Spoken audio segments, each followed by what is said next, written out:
Good afternoon, everyone, and thank you so much for joining me today. This is Samantha Russell from 20 over 10. I am excited to talk shop with so many of you about marketing. This is really informal. I try to do these every 8 weeks or so. Been doing them a little bit more frequently recently, but really my goal is just to answer any questions that you all have about marketing and be as helpful as I can in getting you some information that might be hard to get other places. So whether it's just a technical one-off question, or you want answers about a specific tool, or maybe you tried a strategy and you're curious about what benchmarking numbers should be, whether it's budget or conversion rate, ask away. So the way that we do this typically is that you can put your questions in the Q&A box and the chat. And typically I don't unmute anyone, but we're going to try something different this time since we had a smaller group sign up for this one. We only had about 70 people register, so I can unmute you if you want to raise your hand and ask a question that way. And it might be easier for some of you rather than typing it in. So again, you can use the chat box in your panel to type in any questions, or you can put them in the Q&A box if you want only me to see them, or you can raise your hand and I can unmute you if you want to verbally ask the question. Just be aware that everyone can hear you then. I'm going to pull up on my phone here a couple of the questions that were submitted in advance. So while I'm doing that, if you have a question you want to type in, go right ahead. But let me pull those up first and we'll start with those. Okay, so one of the questions is, I'll read it to you all. It says, I'm curious if you know, does it matter when I upload videos natively to Facebook or LinkedIn? Should the captions already be embedded in the file, or is it more preferable to have Facebook add in the captions? I assume all videos with captions perform better, but is it better for them to be uploaded with the caption or not? So what this person is referring to is when you go into Facebook or LinkedIn and you're uploading a video. Actually, let me just pull up my LinkedIn page and I'll share my screen because that actually might be a better way to do it so that you all can all be on the same page. Okay, so let's say we're on LinkedIn here, and if we go to posts, so here's all of the posts that I've posted. So you can see here, right? This is a video that I've uploaded what's called natively to LinkedIn. So you don't need to click to go to YouTube to watch it or to my website to watch it. You can watch it right in LinkedIn. When you go to upload the file, what this person is talking about is, should you upload it with the captions already on it? Because Facebook has a way where you can add it. I suggest yes, that you use a tool like Headliner. That's the tool we use here. So you would come in here, you would click, select your video to share. You can see if I click Headliner, we have a bunch of different videos that we have. So I can choose the video and it's gonna pull it right in. And now I can make my, post. So that's how I would suggest doing it. You upload your video to a tool like Headliner or wherever else you're gonna add your captions. Add your captions first and then upload it to all your different social media channels. I do know Facebook can add captions for you. I've never used that tool, to be honest. If any of you here have used Facebook's in-app captioner, let us know what kind of experience you had with that. But since other platforms don't have it, we're adding the captions using the tool called Headliner anyways. So if we're gonna do it there once, we'll just do it once and then have it done for every single platform. So again, a good tip, if you have a YouTube channel, you have videos that you're adding of yourself other places, you can always link to them, link to your YouTube channel, and it can be a good way to direct people there and get views. But for the highest possible number of views, you want to upload the video natively. And natively just means, as I just showed you, you actually choose the file and upload it directly into social media, because that's where you're going to get the most engagement. And I can just show you, like, if we go through my own posts, right? So you'll see that when I upload the video natively, if I can get this to load a little bit more, it will give you the total number of views, right? So like 1,462, 2,948. That's my cute little daughter, Grace. 1,531. These ones lately actually didn't get as high of views as some of the ones in the past. Whereas like here, this person is linking out to a video on YouTube, so it's not going to auto play there. So that's what we're talking about when we're talking about these videos.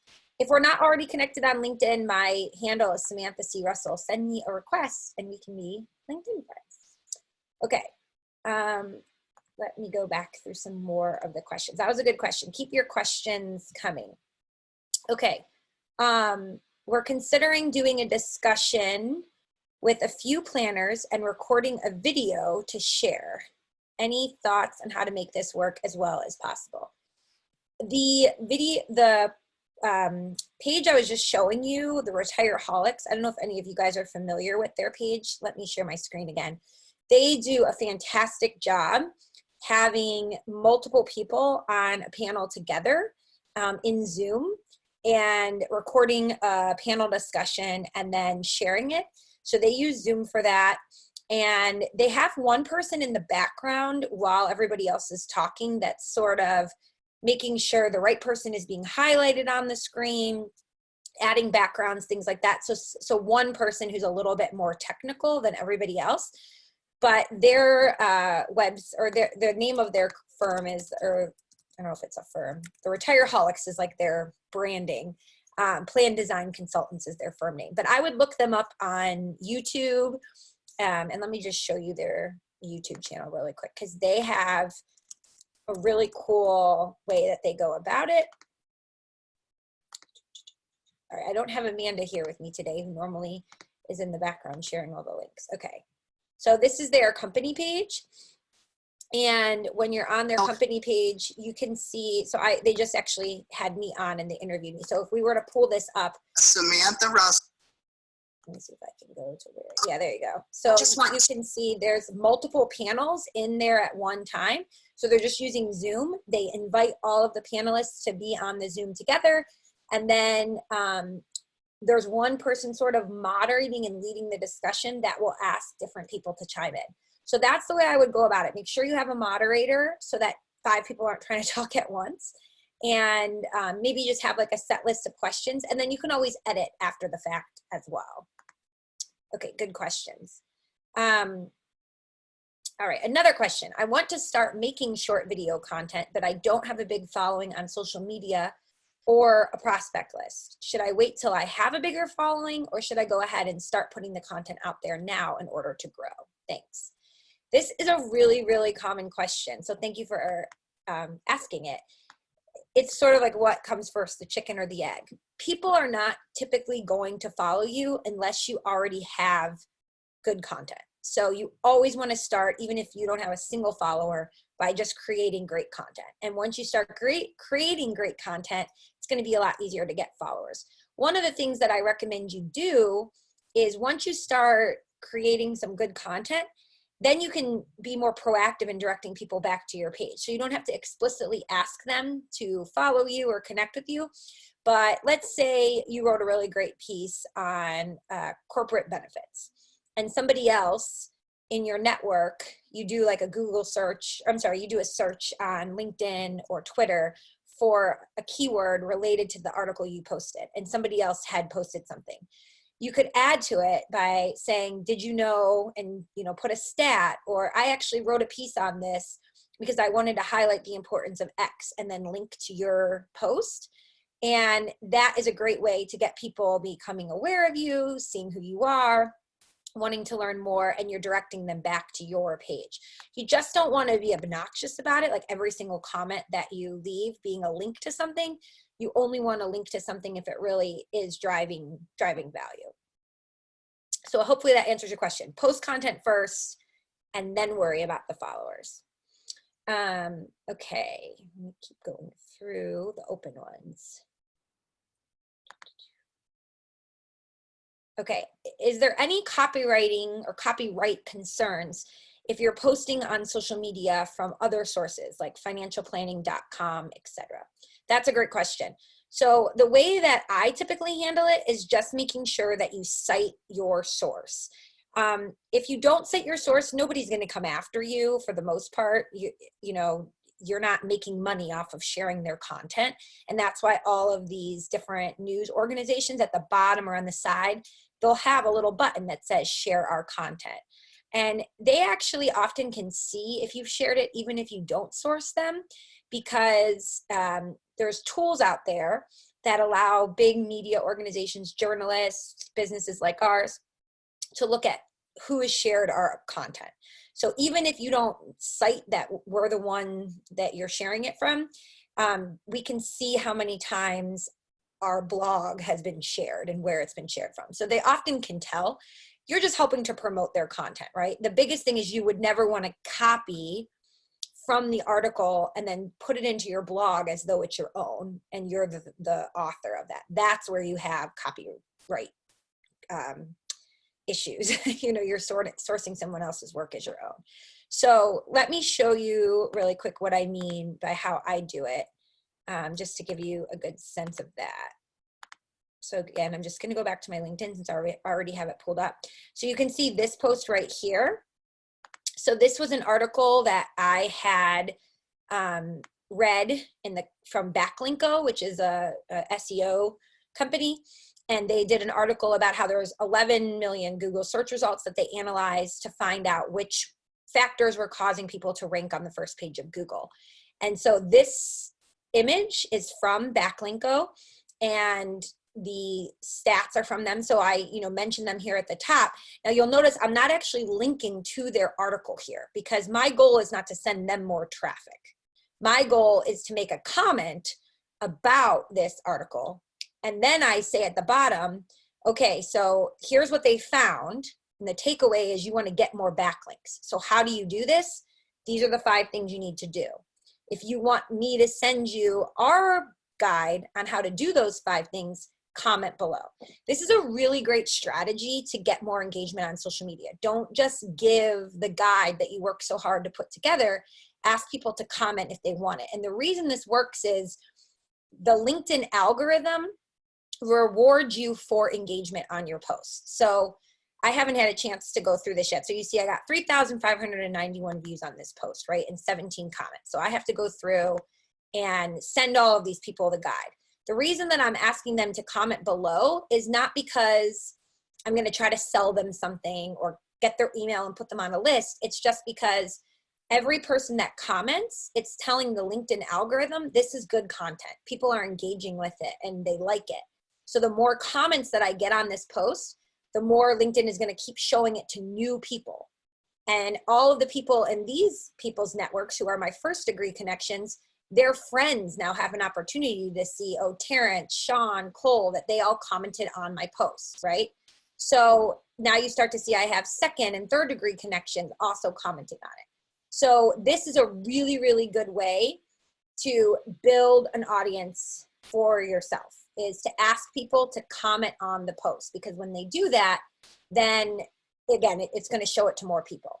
So if you found a really great article in the Wall Street Journal or Financial Planning Magazine, rather than just link to the article, take out a stat, a tidbit, something about it, like I did here, talk about what the results were or what you found, and then say, if you want to learn more about how to do X or how to get results Y, message me below and I'll send you my guide.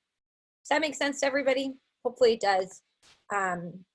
And I'll look for any other follow-up questions. Okay. So let me I'm marking all the questions I've already answered. Okay. So another question that came in is, I'm going to stick on the social media topic for now, and then I'll switch. I see a lot of website questions coming in.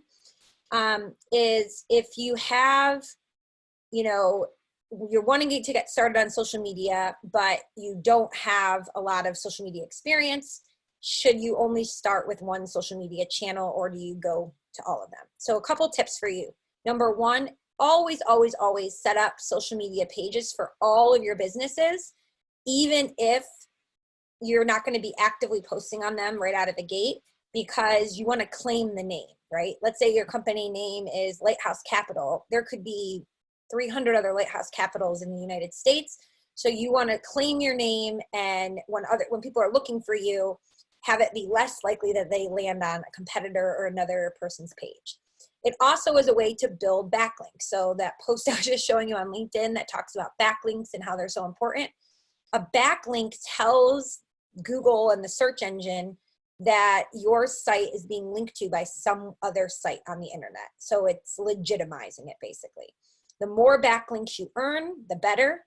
And the more backlinks you earn from reputable high domain sites like CNBC, the New York Times, the better. So social media accounts that you create where you link back to your website in the about section or in the Twitter, quick profile handle, that's going to help you. So you always want to claim them right out of the gate. In terms of where you should start posting and, being the most present, that's really going to come down to your audience. We did a really great blog post on our Lead Pilot blog all about, I'll just pull it up while we're talking, which social media channels different demographics are on, and which ones you should spend your time on. Let me just pull that up here and I'll share it in the channel for you all. And we broke it down to give you an example to say, for instance, if you're working with people who are already retired, they're not going to be on LinkedIn, right? They're retired. They're not looking for a job. They're not looking to network typically. So unless, they just retired and are looking for consulting gigs or something, that's not going to be the place that you want to go looking for them. This is the article here. So this gives a breakdown of how often people are logging in, what the age groups are, and who should really be on those areas. So for instance, Facebook, people even in my generation now, in their 30s, are not really on Facebook much anymore. They might go and post pictures of their kids for their grandparents and their parents to see, but they've abandoned Facebook and they're mostly on Instagram. So Facebook is the place to go if you want to reach people 50 and older. Instagram is the place to go if you want to meet people that are in those accumulation stages of wealth, like 18 to 40. Twitter is the place to go if you want to connect with journalists, your peers, the media, to get, just connected with other people in your industry or who you're trying to reach for media mentions, PR. And then I believe every single person should be on YouTube. YouTube isn't a tried and true, social media channel like the other ones in the sense that it's not as social, but we still think of it as a social media channel because you can comment and like and share there as well. So this article is really helpful. And again, I linked it in the chat box for those of you that want to take a look at it. Okay. Let me keep going through. Give me some thumbs up or yeses if this is all helpful, because I know I'm not getting any feedback from you guys verbally here. All right, let's see.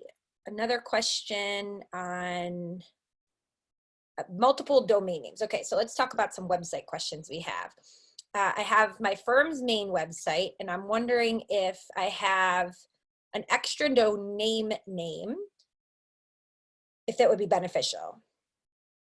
Should I create separate websites or just direct them to my main site? Okay, I get it. So let's say your company name, again, is Lighthouse Financial and you're based in Annapolis, but then you also are thinking about buying AnnapolisFinancialPlanner.com. That's the question. So you can always have more than one domain name and route it to just one page, right? So if we had 20over10.com, and we wanted to also buy financialadvisorwebsites.com, marketingforfinancialadvisors.com, and route all of them to this page, we could do that. From an SEO perspective, it's really not going to give you much of a boost. You would need to build those pages out in order to do it. The only reason to have multiple domain names and direct them to one page is if you don't want anybody else to buy those domains, and so you're trying to like cut out the competition. You don't want someone else to own, San Diego financialplanner.com and take traffic to there. Or if you used to have something at that domain name and now you want people to know where to go. So if you rebrand your firm, right? You used to be Lighthouse Financial and now you're AnnapolisFinancialPlanner.com. you want people that are looking for Lighthouse Financial to be redirected. So I only suggest, really, from an SEO perspective, buying a bunch of domain names if you, if any of those reasons apply, right? So if you don't want other people to steal the domain name and start actively routing traffic there, which is always a true concern. And then if you want to take time to build out landing pages for those domains, that's a great way to do it. A lot of people have no idea that the top companies in the world operate this way, right? So even like Wayfair, Hay Needle, a lot of these furniture companies that many of you have heard of and buy products from online, they're actually all owned by the same business. They just have like little mini brands. So depending on what you're looking for, and if one site's ranking well for one keyword, you land there. If another site's ranking well over here, you land there. You can do the same thing for your business. I know Taylor Schulte was on recently, and many of you listened to that webinar we did with him. If you haven't already, I'll just show you. If you go to YouTube, to our YouTube channel, because this was a really great one we did all about processes. And just get back to the over 10 page. Too many Zoom panels pulled up. Okay, so if you come here and you click on,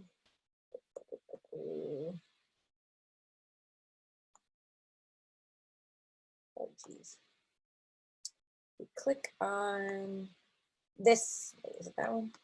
Let me get all these Zoom panels out of the way. Sorry guys. This one, here we go. How to convert website clients. So I'm gonna just, again, put this one in the Zoom panel.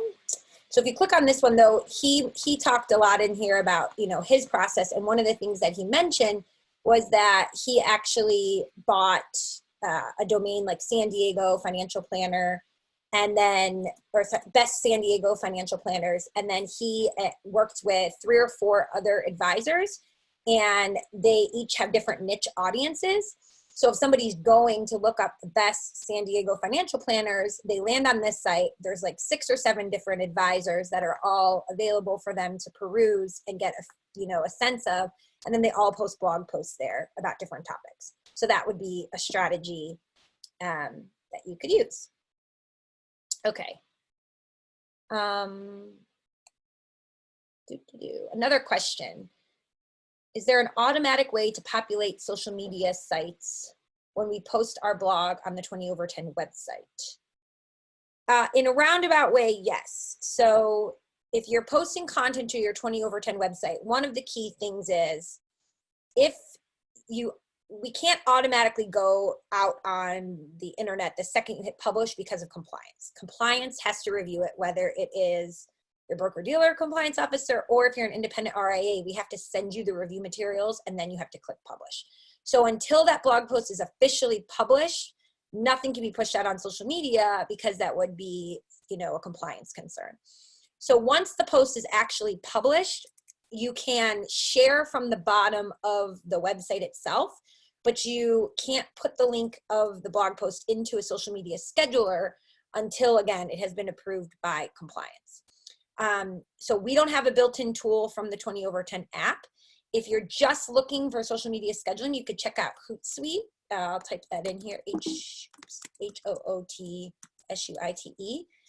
So what you would basically do is every month, look at all of your blog posts that have already been published, then go into Hootsuite in your free account and upload them and schedule them out for the rest of the month. So it's not going to be instantaneous. You need to do it like in batches, which is the better way to do it anyways. However, if you haven't heard already about our newest product, Lead Pilot, this product does allow you, it's a separate platform from 20 over 10, but it allows you to push content out to your website and share on social media. So let me just show you that. So it's here on Lead Pilot. So let's say you choose one of these articles, and let's just pick this one. And you're going to go ahead and share it. You can schedule it here for later, customize what you want it to say on the different platforms that you're going to post it on. And then once you're ready, you would pick the date and the time that you want it to go out. And then you would click schedule. And you can set it up so that everything that you have shared, oops, let me go back here, scheduled. Everything that's here in your scheduled can also be an RSS feed into your website. So those are the two options I would explore, either using a tool like Lead Pilot, where you're actually funneling the content from Lead Pilot into your 20/10 website and then scheduling the shares, or posting natively to the 20/10 website first and then using a tool to schedule on the back end. All right. Let me look through some more questions. Great. Thank you for everyone who's telling me that these answers are helpful. Again, I want to be as helpful to you as possible and try to get through as many questions as I can. Okay, question about webinars, my favorite, because I love webinars. What's the best way to get quality participants for an online webinar? So you're always going to get the most signups for your webinar from email. We actually, if you go to the 20/10 blog, who's asking this question? Jeff, and you search webinars. Well, actually here, this one just went live today. 11 ways to increase webinar registrants. Jeff, I think this was written for you. This will give you some really good takeaways on, how to make sure that you're getting the right people to sign up. Email is going to be the #1 way that you get people to register. So you can do ads on social media and that can help, but email is going to be the #1 way. Now, a lot of times people don't realize you can get the email address of somebody on social media, on LinkedIn or Facebook as well. So for instance, if you come to my profile here, as long as people have it filled out, you can click contact info and get somebody's email address. So let's say there's someone you're connected with on LinkedIn, they'd be a great prospect for this webinar you're going to do about for physicians, about paying down debt and saving for retirement, and you're connected with them on LinkedIn. You can't just take their email and add them to your mailing list, but there's nothing preventing you from sending them an email saying, hey, I'm going to be doing this webinar. Would you like to sign up for it, right? So you can't just put them on your automated email list to constantly drip on them. That's against the spam laws. But you can take their email and email them and say, hey, I'm going to be doing this webinar. I know we're connected on LinkedIn. Thought you'd benefit from hearing the content that I'm presenting. So you can certainly do that, and that's a good way to build an audience. But this blog post, again, goes through all different, things that you can do. And this is the part I would pay attention to right here. So if you just pop down #5, utilize email. Most people do not invite people enough, and that's where they have the lower registration rate. So for any webinar we give here at 20/10, we do them once a month. We send out 4 different emails typically. So we'll send one like 2 weeks ahead of time. Then we'll send one out like a week ahead of time. Then we'll send one out the Monday of the event, because we usually do them on Thursdays, and then we'll send them out Thursday morning. So you can see here, maybe I have it somewhere else. Every single time that you send an email, your registration rates will go up. So that is a really, really important part to pay attention to. We did this. If you search webinar, this one right here, how to generate new leads for your business through webinars. There's this slide deck in here that I recommend everybody downloads. And let me just find the right one I'm thinking of.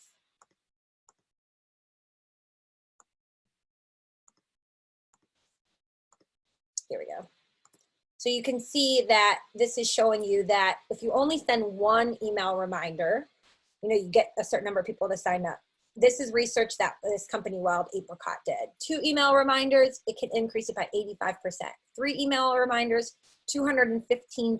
4 email reminders goes up again. So you want to keep reminding people, because oftentimes people don't register for it right away, even though they're interested in it. That it takes them a couple times. When we send out our own email reminders and do this, I will tell you that for every email reminder we send, we'll get anywhere from 50 to 100 more signups, because we usually get about 600 people per webinar. So definitely, once you get an email list, send multiple emails in order to boost your registration. Where do we find this slide deck? Let me just copy this here for you. There's the link to this one. So this one is all about, once you have people in your webinar, the one I just linked to, how do you turn them into leads, right? How do you find out who's the most engaged? What time of day should you host it? How do you build a registration page? And then there's also the exact steps you should take to follow up. So how do you identify who the hot leads were based upon the amount of time they spend in the webinar, all different things they do. How do you follow up, all that good stuff. The other one that I just was showing you that's on the homepage today, I'll also link to that one. This one is how do you increase webinar registrants from the get-go. So there are two different ones. One is what do you do after the fact, and one is what do you do beforehand to increase the registrants. Okay, thanks for asking the question, Jeff. I know a lot of you are interested in doing more webinars.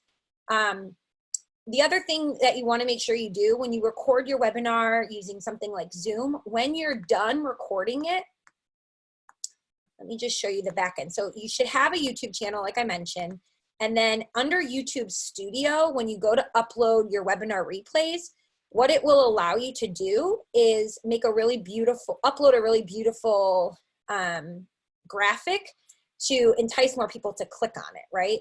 So when your webinar is done, and I'll show you what I mean here, it will, finish uploading and it will give you some thumbnails. So all of these thumbnails you see here, the one of me talking, this one from the event of this homepage, these are all ones that thumbnails YouTube pulled out from our presentation.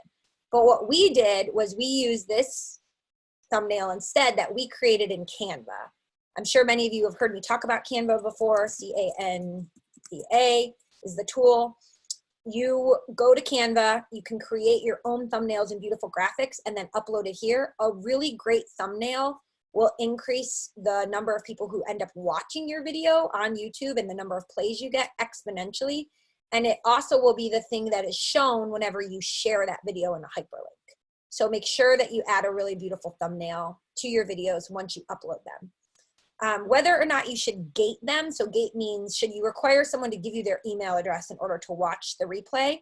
There's lots of different theories on this. I suggest you do not make people give you their email address to watch it because you won't get as many views. And if you're really just trying to build awareness for your firm, build out great content to get a larger audience, the best thing you can do is just give that information away for free. Some people will disagree with me and that's fine. If you do want to gate it, you'll have to build a landing page on top of the YouTube page before people can watch it, right? So I think in here you'll see, oops, got too many pages open. If we go back to that other example I was showing you of this webinar, right? We have it linked right in here. You don't have to give us your email address in order to watch it. You'd have to build a little firewall there so that somebody has to answer a question or give you their email first. All right, more questions. If there's any other questions about webinars, let me know. Somebody is saying that they can't see any of the things I'm typing into the chat. Is anybody else having that problem where they can't see the links that I'm putting into the chat? Let me know. Oh yeah, everybody. Okay, let's see why that is the case. Aha, I have it set up wrong. Let me retype those in for you guys. Thank you, Van, for pointing that out. Okay, so that one that I just added is the 8 ways you can increase registrants. And then this one is the one that has the slide deck that you'll want to take a look at right underneath it. And Hootsuite was the scheduling tool. And Canva is the graphics tool. I think those are all the things. Oh, and then the YouTube video from the Retireholics.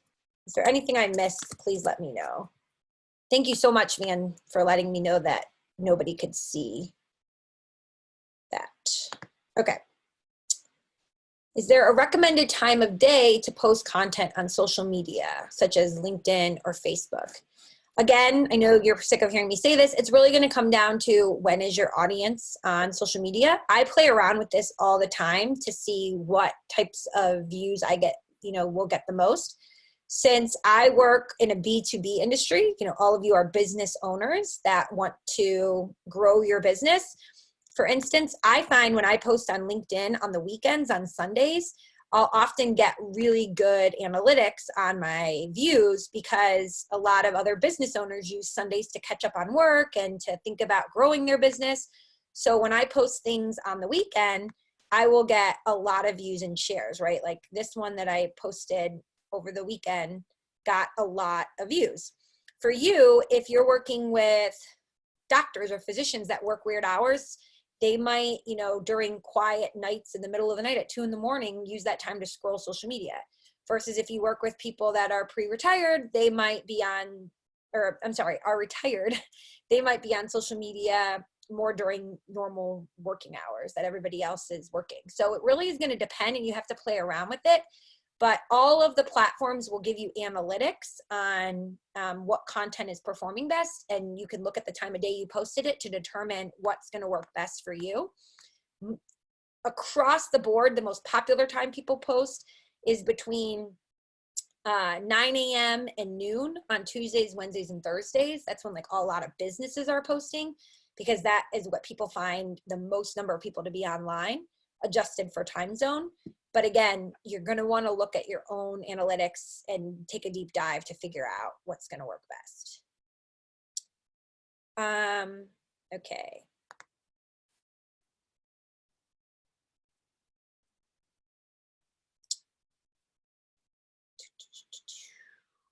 Sorry, I'm just going through all these. Okay. So somebody is saying, I want to build my email list for email marketing. So they want to get more people's email addresses to start dripping on. Apart from a lead magnet or a free download in exchange for a person's email address, what other strategies can I use to build up my email list? Webinars is a great one. I think anytime you can hold webinars or office hours, so what I'm doing right now with all of you, just offering free advice about digital marketing, you can do the same thing to your group, right? You can say, hey, anybody who's got questions about taking Social Security for the first time, join me for this webinar, and I'm gonna, you know, do a live Q&A. Obviously check with compliance depending on how you're regulated about what you can do, but if you need to get it pre-written out and ask people to send their questions in advance and then pre-record it. Anytime you can create long form content like this that just answers people's questions, that is a great way to collect emails. I also think that if you start building up more of a following or connection on social media, a lot of times people will message me and say, I love your content. I love what you're putting out there. Thanks for sharing it. Or can you make sure you send me this? When people will comment on our posts, like I showed you earlier, saying, hey, can you send me that guide or that resource? I'll often respond back and say, here it is. I also wanted to know, would you like me to go ahead and add you to our email list? And most people will say yes, right? I'll say, well, we share things just like this all the time. So that's another strategy you can use to grow it. But typically, it's not going to be something that happens overnight. You know, if I look back 3 years ago when we first started doing our webinars, we would only get 30 to 50 people to sign up. And now we get about 600 per session. It just takes time for people to believe that you're going to teach them something and it be worth their time to join you. Okay.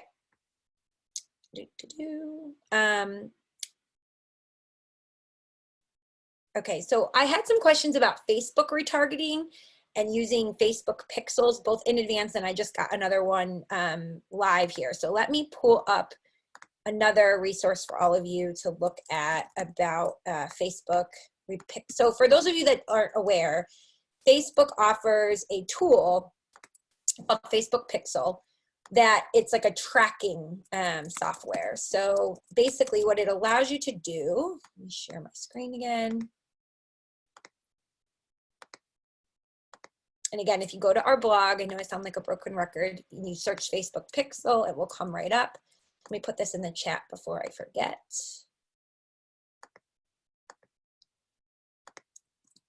So there's the link for this.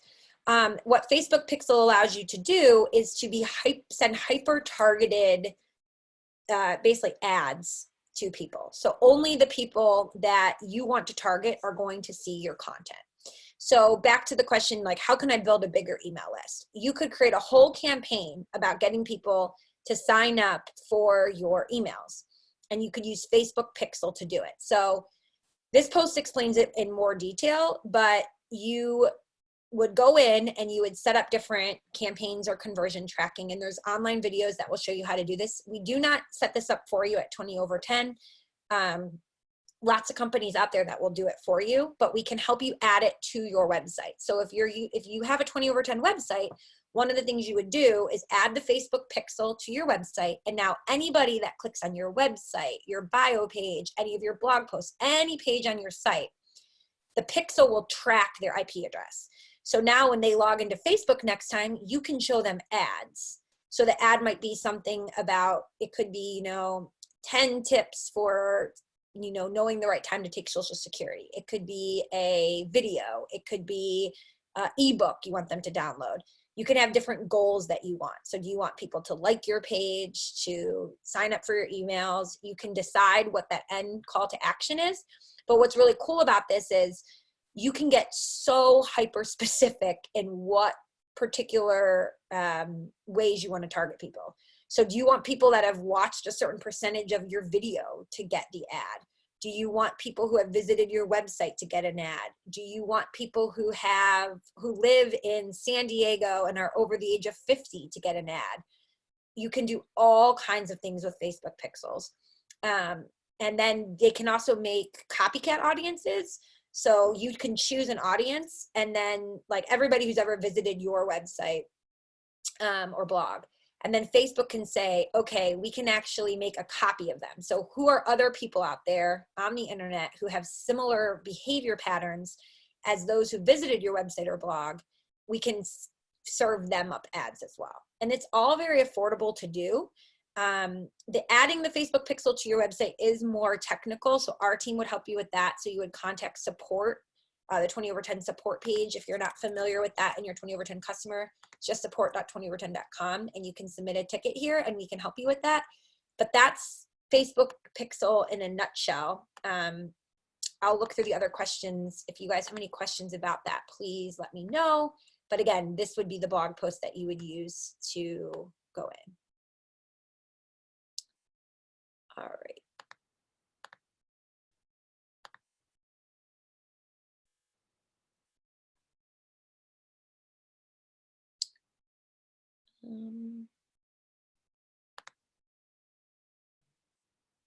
I think I got all of the ones on that.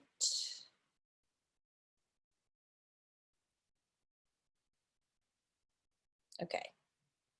Was there anybody who submitted a question that I have not answered yet? I know we're already 45 minutes in and people have places to go and things to do. Don't want to take up more time if we got all the questions answered. So if you have any more, put them in. I have another like 5 minutes before I have to go do another event. But these lunchtime chats are super fun for me too. So thank you all for joining, and I hope they're helpful to you. I know we're kind of all over the place trying to get as many questions answered as possible, but if you guys think these office hours are helpful and you want to keep showing up with your questions, I will keep showing up and giving answers as much as I can. Okay, do you have any advice on hashtags specifically for Facebook? So Facebook doesn't, I would say that users on Facebook typically don't use hashtags as much as they do on some other platforms. Like Instagram is really, really big for hashtags, probably more than any other platform. But if you go into any of the platforms like Facebook, one of the things that I suggest you do is just start on your own searching for hashtags that you think you might want to use, right? So I don't think I'm logged into my Facebook account. I told you I don't really go in there much, but I can show you on LinkedIn what I need. So you can come in here and just in a hashtag, right, start searching, and it will show you different hashtags that are available. So you could click on one, like content marketing, and see how many people are following that hashtag. So this one has 625,000 followers. It's a really broad hashtag. Your chances of showing up in it are less, but your chances of, if you do get to be shown up in it, you have a higher proportion of potential people seeing you, right? So it's more risk or more reward, but more risk. Versus if you find one that's maybe really pertinent to your, it's more of like a smaller one. Let's just see content marketing tips. How many does that one have? Oh, here we go. So this one, Content Marketing Tips, only has 348 followers. So if I use that hashtag, most of those 348 followers are more likely to see it, but there's just less people following it, right? So you just need to balance how many people are you trying to reach, how granular do you want to get in your hashtag use, and usually the more targeted, the better. Okay.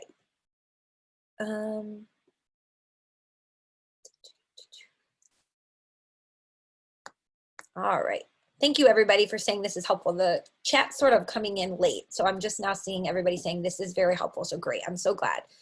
All right, Van is asking, he said, I asked a lengthy question. Sorry, I missed it. The idea of digital marketing or virtual marketing for dummies.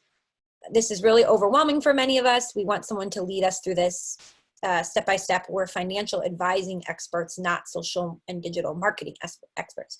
That is a great point. So through our new Lead Pilot program, we are offering marketing coaches that can help you with all of this. This is something that has been asked by many, many people for us to do.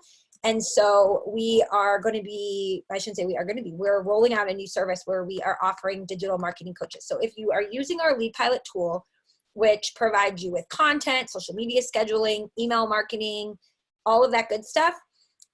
Right now, we are offering a promotion because of the pandemic and the coronavirus crisis, where you can get your first month completely free, even on the month-to-month plans, to try it out. And then it's 50% off this price for the whole first year. And then you can add on this marketing coach. So, you know, still for well under $4,000 a year, you could get someone who will set up campaigns, post to your social media accounts, help you edit the content, decide what hashtags we're going to use, all of it for that price. So again, it would be right now half of this $249 a month, so $125 a month for committing to a year, plus $2,500 for the marketing coach. And they will work with you step by step to set up your social media accounts, post to your channels, all that good stuff. They have you fill out an intake form in the beginning, and then they spend 1 hour going through everything initially with you. And then they do some work behind the scenes, and then every month you have a 30-minute check-in call. So they're able to, the reason they're able to get so much done in such a short period of time is because they can use the power of the Lead Pilot tool to really, you know, put your social presence, your email marketing on hyperdrive, right? Because we already have content in here, we already have campaigns in here, and they can just hyper personalize it for your local area. So definitely check that out if you're interested in learning more about that. I don't want to be spending a ton of time just talking about our products. I want to be as helpful to you, but you can go to leadpilot.io and schedule a one-on-one demo if you want to talk with someone from our team about this. You can also come up here and click join a webinar to get a more general overview about Lead Pilot and our services. But that marketing coach program was something that I really advocated for, because I know, Van, just like you, so many people feel that way. You don't know what you don't know. You want someone to guide you. So I love it. It's priced really effectively, and it's a great place to start. Okay.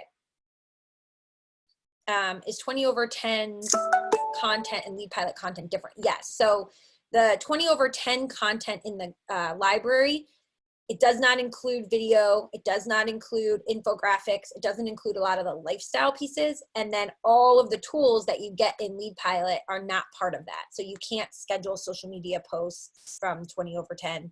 You can't schedule email campaigns. So you can see in here, right? Let's say we just wanted to do a whole campaign around the local Austin, Texas area, or because of the coronavirus, we wanted to just do, you know, a whole campaign about, you know, the stimulus bills and the stimulus checks and all that stuff. You can, you know, set it up where it's only going to go to email. You can set up where it's only going to go to certain social platforms. You can send it to your whole list, or just, you know, people that work at ExxonMobil. It's a whole involved inbound marketing platform, very, very much more in depth than just the website and content marketing we offer through 20/10. And that's why it's priced a lot higher. The pack's a really powerful punch, But again, right now, it really is a huge discount. We're not promoting it on the homepage or the pricing page because I don't know how long we're going to do it for. But if you book a one-on-one call with someone from our team and ask them about the 50% off, you can get, again, even on the month-to-month plans, 50% off the price. Okay.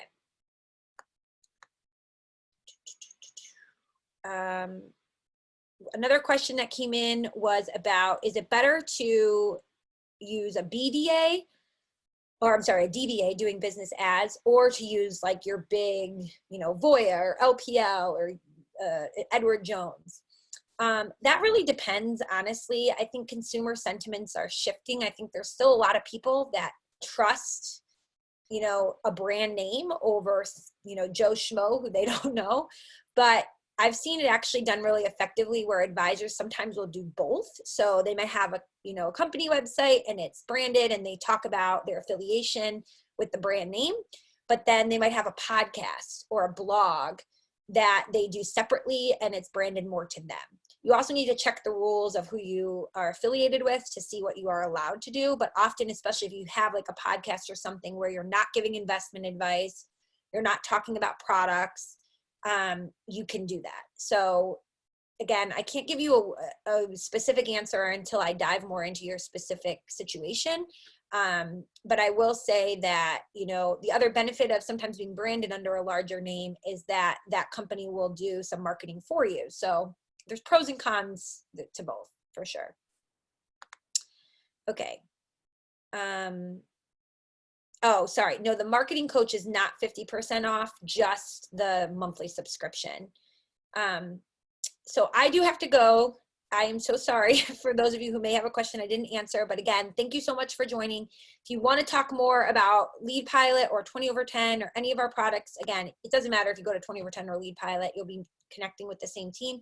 Just click this schedule a one-on-one demo and you can schedule a time with our team. They can go into detail on what you get with the marketing coach, how 20 over 10 is separate from Lead Pilot, or anything else.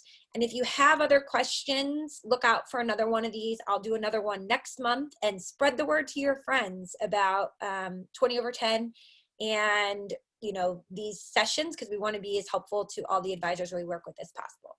Thank you so much, everyone. Stay healthy and enjoy the rest of your week.